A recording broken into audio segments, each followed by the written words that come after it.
suivez Ked Info pour vous informer. Voici les titres de cette nouvelle édition.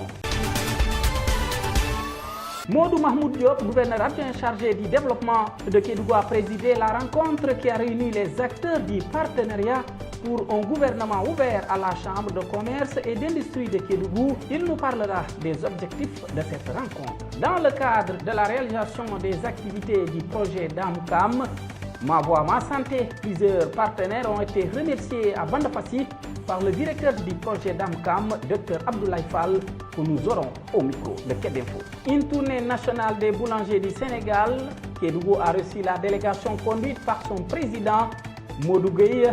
Il est revenu sur la sensibilisation à faire sur la nouvelle réglementation du secteur de la boulangerie. Il sera au micro de Ked Info. Un don de grillage pour permettre aux jeunes de rester chez eux et de réussir.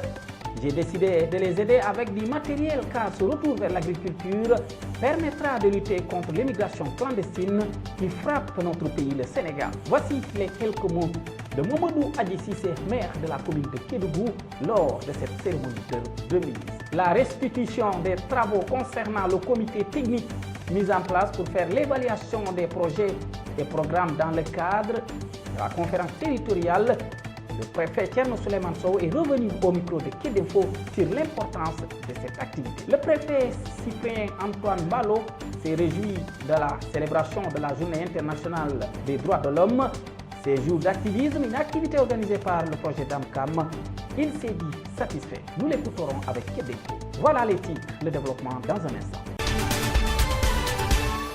Merci de suivre Ked Info. La campagne de déparasitage et des maladies tropicales négligées a démarré depuis le 15 décembre de ce mois. Elle cible les enfants de 5 à 14 ans. Nous écoutons Souleymane Ngom, il est l'infirmier chef de poste de Dalaba, qui revient au micro de Ked Info sur l'importance de cette campagne. La campagne MTN a commencé depuis le 15 au niveau de toute la région de Kédougou. Et pour la cible, ça concerne les enfants de 5 à 14 ans. Pour les schistosomiases et pour la filariose, ça concerne toute la population générale. Donc on a démarré depuis le 15. On a commencé d'abord dans les établissements scolaires, surtout les écoles primaires, où la cible 5 à 14 ans sont essentiellement au niveau des écoles primaires.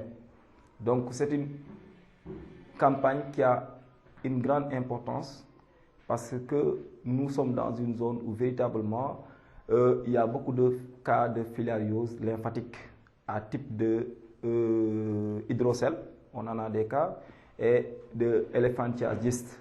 Et ce qui concerne les schistosomiases, nous avons fréquemment, surtout dans le milieu scolaire, des hématuries, c'est-à-dire des enfants qui pissent du sang. Donc, raison pour laquelle, dans la région de Kédougou, comme dans d'autres régions, le ministère de la Santé a organisé une campagne de vaccination concernant toutes ces maladies tropicales négligées, qu'on appelle les MTN. Nous le disions dans les titres, Modou Mahmoud Diop, gouverneur adjoint chargé du développement de Kédougou, a présidé la rencontre qui avait réuni les acteurs du partenariat pour un gouvernement ouvert à la Chambre de commerce et d'industrie de Kédougou. Il revient ici sur les objectifs de cette rencontre. Il faut mettre à la disposition de ce citoyen toute l'information nécessaire pour que le citoyen puisse comprendre également l'action publique de l'État, puisse être informé, mais également puisse également s'engager dans la mise en œuvre. Parce que si on ne comprend pas l'action publique, on ne peut pas se l'approprier, on ne peut pas s'engager et dans la plupart des cas, les citoyens, dès l'instant qu'ils n'ont pas assez été informés, l'information n'a pas été suffisamment communiquée et les gens ont tendance souvent à avoir une attitude de réticence par rapport à l'action publique et ça ne garantit pas la performance de l'action publique. Donc ce que veut cette initiative du partenariat pour un gouvernement ouvert qui nous réunit aujourd'hui, c'est également de rendre transparent l'action publique de l'État. L'action publique de l'État, mais également renforcer l'implication des différents acteurs que sont généralement la société civile, d'une manière générale, c'est-à-dire les ONG, les associations de consommateurs, tout ce qui tourne autour de la société civile, mais aussi la presse. Ces consultations citoyennes autour des défis prioritaires identifiés dans le cadre de l'élaboration nationale PGO se sont tenues à Kédougou. Falilou Mbaké Cissé, membre du comité PGO, revient sur cet atelier. Nous sommes aujourd'hui à Kédougou pour tenir des consultations citoyennes autour des défis prioritaires qui ont été pré-identifiés dans le cadre de l'élaboration du plan d'action national PGO pour le Sénégal. Vous savez, le Sénégal a adhéré au partenariat pour le gouvernement ouvert, PGO, qui est une initiative internationale consistant pour 79 pays du monde, dont 15 en Afrique, à se mettre ensemble pour travailler à la consolidation et à l'approfondissement des processus de démocratie et de gouvernance dans les pays, en mettant l'accent sur 4 principes phares que sont l'accès à l'information, la participation citoyenne, l'intégrité et le numérique. Dans le cadre de la réalisation des activités du projet DAMCAM, plusieurs partenaires ont été remerciés par le directeur du projet. Nous écoutons le Dr Abdoulaye Fall qui revient sur l'importance de cette célébration, de cette activité. Permettez-moi de remercier quand même un partenaire local, en l'occurrence monsieur le directeur du centre culturel, monsieur Nyan. Également, nous remercions la troupe Gorgorlou, donc pour leur engagement également à nous accompagner donc dans la réalisation vraiment des activités du projet.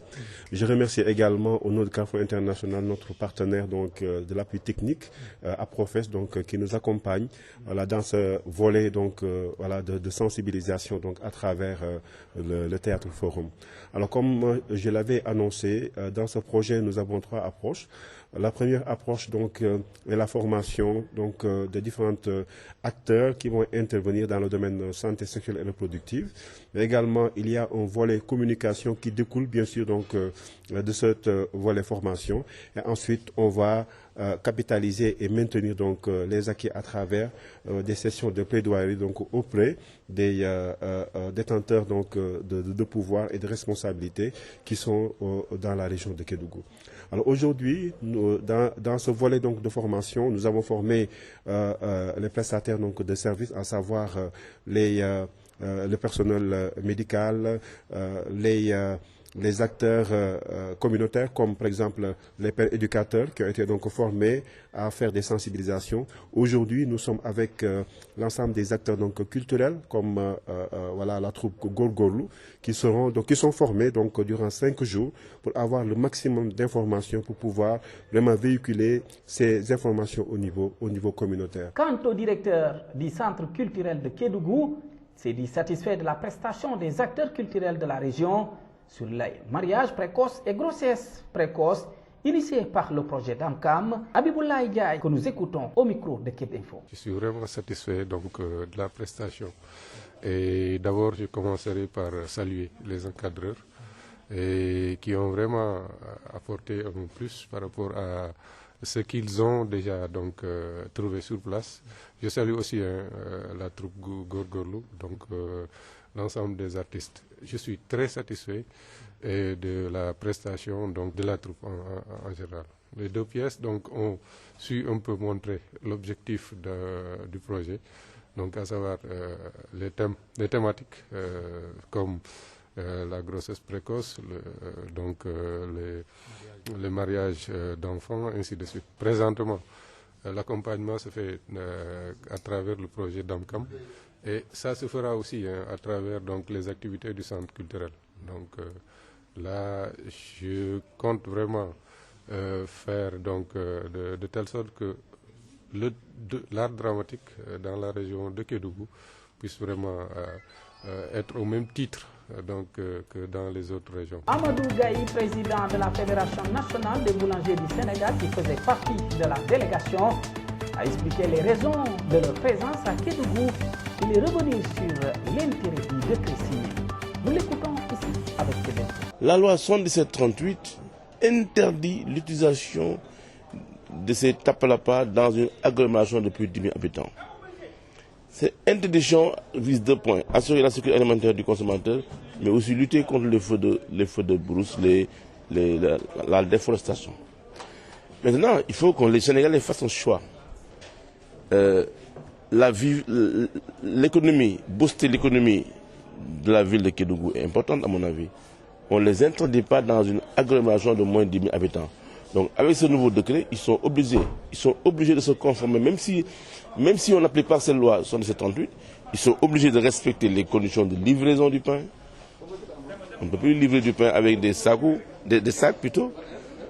On ne peut plus vendre le pain dans un point de vente qui n'est pas agréé. Donc si on ne peut pas les interdire totalement, mais il doit se conformer à la loi. Mais l'autre point, c'est l'hygiène et la sécurité alimentaire du consommateur. J'ai expliqué tantôt techniquement que ces types de fours-là, on doit les accompagner. On doit les accompagner en leur donnant des fours qui peuvent atteindre 250 degrés. C'est ça qui est important. Parce que j'invite les Sénégalais de ne pas manger du pain pas bien cuit. Ça peut vous donner certaines infections, des bactéries. Même le pain ici que vous consommez, je vois beaucoup de Sénégalais. Ah, nous mangeons du pain blanc, non, arrêtons. Le pain doit être bien cuit et ce qui est important. Ce don de grillage aux jeunes qui s'activent dans le secteur de l'agriculture nous réconforte à plus d'un titre, a dit Thierno Diaby qui a porté la parole des jeunes cueillis à recevoir des grillages pour le secteur du maraîchage. Nous écoutons Thierno Diaby qui est revenu sur l'importance de ce don, mais aussi qui a exhorté les frères de Kédougou à retourner vers la terre. Nous l'écoutons. Nous sommes là aujourd'hui pour réceptionner ce grillage qui fait presque 60% de ce que nous réclamons. Parce qu'aujourd'hui, la contre-saison, elle demande vraiment une clôture. Si c'est pendant l'hivernage, les vaches sont retenues. Donc tout le monde garde les bœufs. Mais en contre-saison, on voit que les gens ont vraiment des difficultés à pratiquer l'agriculture, le maraîchage. Maintenant, en ayant une bonne clôture, une très bonne clôture, on sait que 60% de ce qui est demandé est déjà acquis. Donc vraiment, nous sommes là aujourd'hui et nous remercions M. le maire. Au nom de tout le groupe, au nom du GIE, le Tunka, nous remercions vraiment M. le maire qui n'a ménagé aucun effort pour notre accompagnement. Pour permettre aux jeunes de rester chez eux et de réussir, j'ai décidé de les aider avec du matériel car ce retour vers l'agriculture permettra de lutter contre l'immigration clandestine qui frappe notre pays. Voici là quelques mots du maire Mamadou Adji Cissé que nous écoutons au micro de Info. Je remercie surtout d'abord Thierno Diaby qui est là arrêté. Donc de l'initiative que j'ai vu qu'ils sont en train de faire, le retour de la jeunesse vers l'agriculture, donc surtout sur les cultures de contre-saison. Aujourd'hui, comme vous le savez, la jeunesse sénégalaise est frappée par l'immigration clandestine.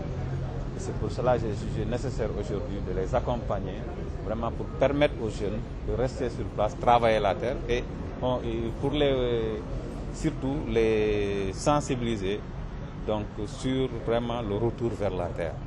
Parce que vous savez aujourd'hui, en faisant un retour vers la terre, on gagne 2 fois. La première des choses qu'on gagne, on cultive pour se nourrir, c'est-à-dire on atteint l'autosuffisance alimentaire.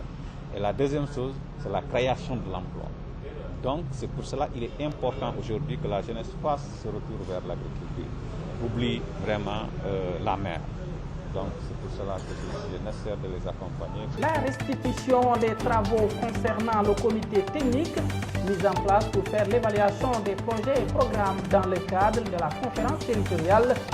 Nous écoutons Thierno Souleymane Sow, il est le préfet du département de Kédougou qui avait présidé cette rencontre. Depuis ce matin, on a suivi quand même une projection qui faisait état quand même d'une restitution des travaux concernant le comité technique mis en place pour faire l'évaluation des projets et programmes dans le cadre de la conférence territoriale.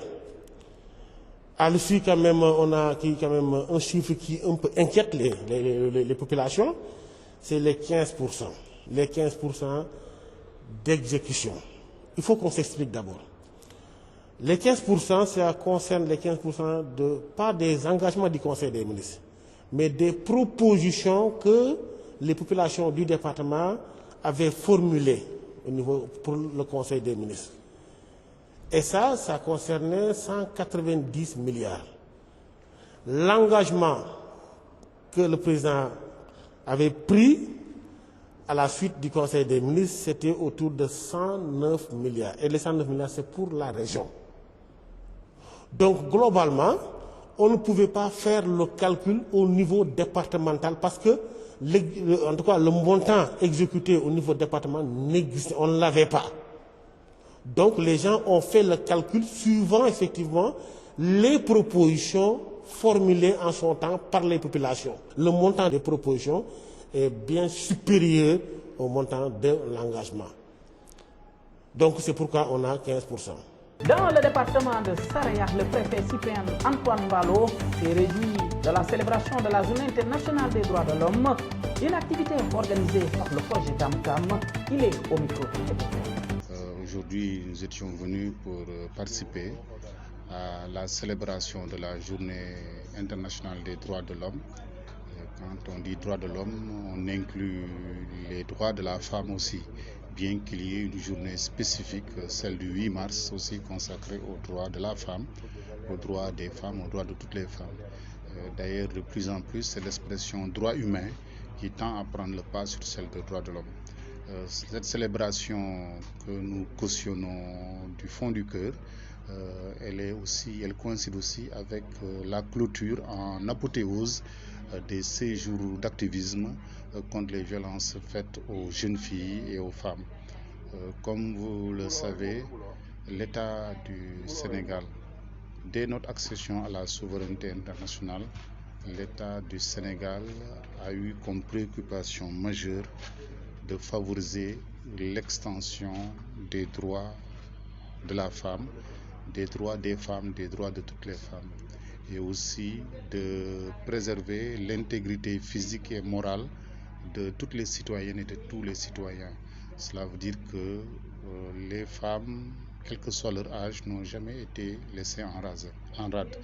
Et la politique actuelle de l'État du Sénégal, c'est de lutter pour une élimination des violences faites aux jeunes filles et aux femmes sous toutes leurs formes, qu'elles soient morales, qu'elles soient physiques, qu'elles soient sociales ou autres.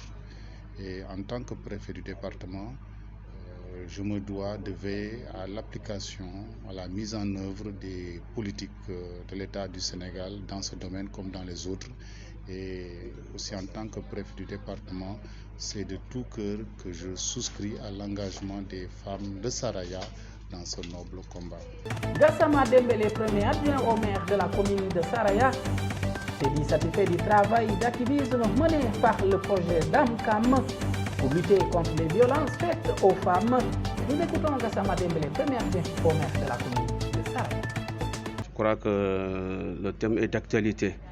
Et nous nous réjouissons quand même du travail qui est abattu dans ce sens-là, puisque tout ce qui va dans le sens du bien-être de nos communautés et le mobile notre mouvement au niveau de la commune pour en tout cas apporter des solutions à ces problèmes-là. Et c'est le lieu également de remercier les partenaires qui s'activent dans ce domaine-là. Donc nous, au quotidien, nous le faisons. Nous luttons contre ces pratiques-là, contre ces violences faites aux femmes et aux jeunes filles. Mais surtout remercier les partenaires qui, dans leur accompagnement de l'État dans sa politique nationale, font un effort vraiment extrêmement important. Nous leur disons vraiment merci du fond du cœur. Et pour finir, c'est un sentiment de satisfaction, en tout cas qui m'anime à l'issue de cette cérémonie de clôture et également par rapport à tout ce qui s'est passé au cours de ces séjours-là. Une activité d'activisme organisée pendant 6 jours pour lutter contre les violences faites aux femmes. Elle a été organisée par le projet DAMCAM, Ma Voix Ma Santé. Oumar Diallo a parlé au nom de DAMCAM. Il est le responsable du genre et des droits humains au micro de Québec. Vous savez que DAMCAM, c'est un projet qui a été initié par Carrefour International. Et Carrefour International travaille pour le respect des droits des femmes et des filles à travers le monde. Nous sommes actuellement dans la période de 16 jours d'activisme. Et aujourd'hui, ça coïncide avec la Journée internationale des droits de l'homme. Et pour nous, c'est un devoir, compte tenu de la mission de notre projet, d'être là avec les femmes de Saraya, avec un partenaire comme Keo, pour parler de ces violences faites aux femmes et aux filles. Et je crois que c'est un grand plaisir et ça a été également un grand moment pour nous et pour le projet de parler des questions de violences faites aux femmes et aux filles, mais également de se projeter par rapport à l'accès à la santé sexuelle et reproductive des jeunes filles âgées de 10 à 19 ans. Voilà ce qui a mis fin à ce journal. Continuez à nous suivre sur notre chaîne YouTube, mais aussi sur notre page Facebook ou sur notre site www.ketinfo.net. Merci.